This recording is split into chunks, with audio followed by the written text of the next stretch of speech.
लेकिन एक दिन पता चला कि उनको हार्ट अटैक हो गया है।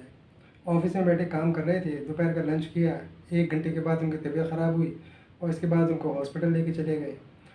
तो पता ये चला कि जी उनकी तो छुट्टी हो गई, वो घर के ऊपर आ गए। तो मैं घर के ऊपर गया, खैरियत दरियाफ़्त की और मैंने कहा क्या हुआ था भाईजान? तो उन्होंने बताया कि जी मेरे जो मैंने खाना खाया था और खाना खाने के बाद 1 घंटे बाद मेरी तबीयत ख़राब हो गई थी। तो पूरे ऑफिस में शोर मच गया कि मुझे हार्ट अटैक होने वाला है या हार्ट अटैक। तो मैंने कहा आपने खाया क्या था? तो उन्होंने कहा कि मैंने भाई। आप देख रहे हैं डॉक्टर तस्लीम यूट्यूब चैनल।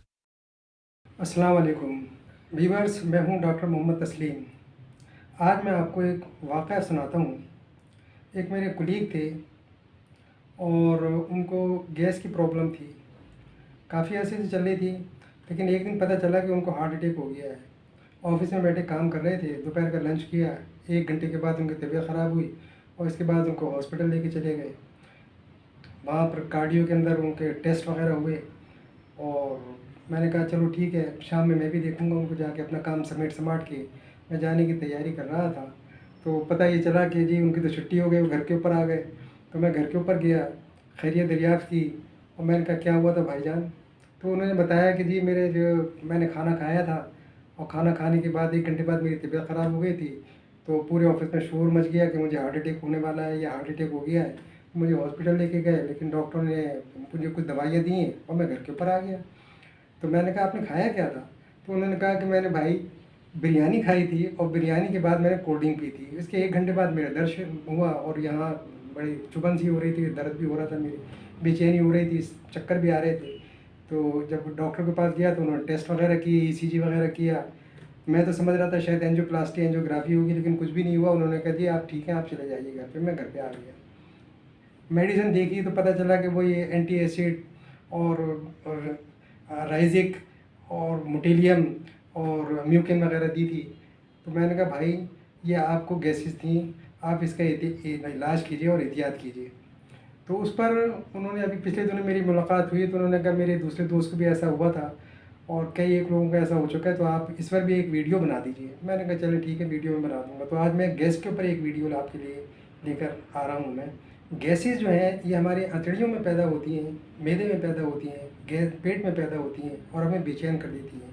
अमूमन लोअर एब्डोमेन में, अपर एब्डोमेन में, पूरे होल एब्डोमेन में ये गैसेस होती हैं और इनके मुख्तलिफ सिम्टम होते हैं और मैं आपको इन पूरे सिम्टम के हिसाब से आपको दवाइयाँ बताऊँगा।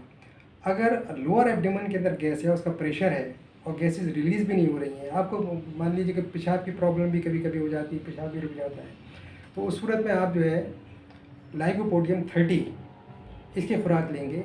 अमूमन ये वाला जो गैस का सिम्टम है ये उस वक्त आता है जब हम दोपहर का खाना खा लेते हैं, तो उसके थोड़ी देर के बाद हमको लगता है कि हमने जैसे बहुत ज़्यादा खाना खा लिया और गैसेस बन रही हैं और प्रेशर उनका नीचे की तरफ है बहुत। तो फिर लाइकोपोडियम 30 के अंदर में इसकी खुराक देंगे, सुबह दोपहर शाम 30 के अंदर। अगर यही प्रेशर गैस का हमारे अपर एब्डोमेन की तरफ है और हमें डकारें भी आती हैं और इसका प्रेशर गैस की तरफ, हार्ट की तरफ भी जा रहा है, ब्रेन की तरफ भी जा रहा है, सर की तरफ भी जा रहा है और हमें चक्कर भी आ रहे हैं, तो इस सूरत के अंदर हम लेंगे कार्बोविज 30। उसकी भी 3 खुराकें लेंगे, सुबह दोपहर शाम। अगर पूरे होल एब्डोमेन के अंदर हमारे गैसेज हैं और पेट तना हुआ है, अफर रहा है, तो अफरने पे याद आया कि हम बचपन में देखते थे कि बकरा अगर चने खा लिया करता था तो इसके बाद उसको पानी नहीं पीने देते थे। अगर गलती से पानी उसने पी लिया तो उसका पेट अफर जाया करता था। तो जो मालिक आता था उसको मतलब हाथों से ठूंस ठूंस से उसके मुंह में अचार वगैरह दिया करता था ताकि इसकी गैसेज रिलीज़ हो जाए और इसको आराम आ जाए। तो बहरहाल चाइना में भी यही होता है कि गैसेस इतनी ज़्यादा फॉर्म होती हैं कि पेट तन जाता है, फंस जाता है। तो पूरे पेट के अंदर अगर ये दर्द है और आपको लीवर प्रॉब्लम भी है तो फिर हम इसके अंदर चाइना 30 की 3 खुराकें देंगे, सुबह दोपहर शाम। कभी कभी ऐसा होता है कि हमारे मुंह से हमारे बदबू भी आ रही होती है, यानी मेदे के अंदर भी हमारे सड़ान सी पैदा हो जाती है और उसकी वजह से भी गैसेस बनती है। तो इस सूरत में हम लेंगे एसोफेटेडा। एसोफेटेडा की 3 खुराकें लेंगे, सुबह दोपहर शाम। इससे आपको काफ़ी गैस में रिलीफ मिल जाएगा और आपको काफ़ी प्रॉब्लम आपकी हल हो जाएगी। अच्छा, इसके अलावा कभी कभी ऐसा होता है कि गैसेस फंस गई और गैसेस निकल नहीं रही हैं, ना तो डकार की शक्ल में निकल रही हैं, ना रिया की शक्ल में निकल रही हैं, और अजीब सी बेचैनी है। इसके लिए हमने ज़ीरा भी खा लिया, सौंफ भी खा ली और हाजमे वाली चीज़ें भी खा ली, चूरन भी खा लिया, लेकिन गैसेस नहीं निकल रही हैं। तो उस सूरत के अंदर एक दवाई है होम्योपैथिक की, रेफेनस स्टाइफ 30। इसकी हम 3 खुराकें लेंगे, सुबह दोपहर शाम। तो इससे इस तकलीफ़ के हमें जो है सिम्टम ख़त्म हो जाएंगे और तकरीबन इस दवाई को हम 20 से 25 दिन लेंगे तो आपको कम्प्लीटली फ़ायदा हो जाएगा। ये दवाइयाँ बताई हैं मैंने आपको।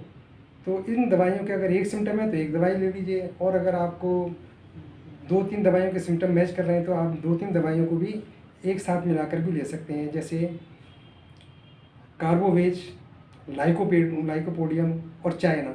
इसको हम कंपाउंड यानी मिक्स करके भी ले सकते हैं।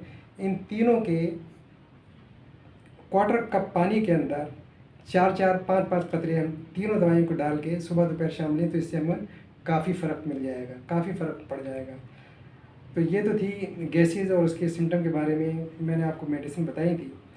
तो आप इसको इस्तेमाल कीजिए, इंशाल्लाह इससे फ़ायदा होगा आपको। अगर ये मेरी वीडियो आपको पसंद आए तो आप इसको लाइक कीजिए, शेयर कीजिए और सब्सक्राइब कीजिए।